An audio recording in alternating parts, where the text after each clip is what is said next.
How you doing today? Someone talk about whatever's in your heart. That's who you are. Let me start by reading Proverbs chapter 4, verse 23.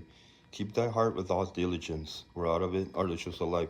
So right here the word diligence means, I'm here checking right now. This is in the Bible, diligence is defined as persistent, careful, and committed effort in performing duties, pursuing spiritual growth, that's one, and living according to the will of God, that's two, rather than mere hard work. So we have to do that in a Christian life.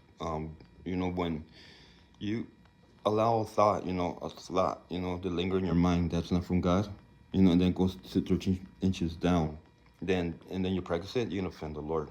Like you wake up early in the morning, right, and then or at church or wherever, and it just comes out, in your mind, that evil thought, and then we have to, ask God to help us, to not have the thought in our minds, because once it goes 13 inches to your heart, you're gonna practice it. You understand? So, what's ever in your heart, that's who you are. You're gonna practice it, like Jesus said in Matthew 15, for out of the heart proceeds evil thoughts, fornications, adulteries, thefts, murders. He says he goes through the whole list. Okay, sexual morality, everything. So we have to be very careful what we put in our minds daily, and that's when you watch TV, you watch like ungodly shows on TV or movies, or you go online on the internet and you see those people showing their cleavage or whatever, see the filthiness. So when you have the filthiness in your mind, it's gonna become you. You understand? We read another verse in Proverbs that says, "As a man thinketh, so he is." So we have to be careful what comes to what you think, right? We have to have pure thoughts. We read that in um, Philippians chapter 4, verse 8. Paul Apostle says, have pure thoughts.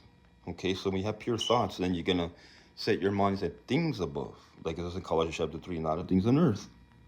You understand? Because we read in First John chapter 2, verse 15.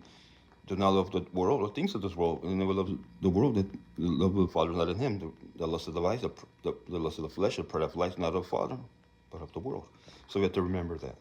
Don't allow the evil thoughts to come in your heart, in your mind, and then it goes to your heart.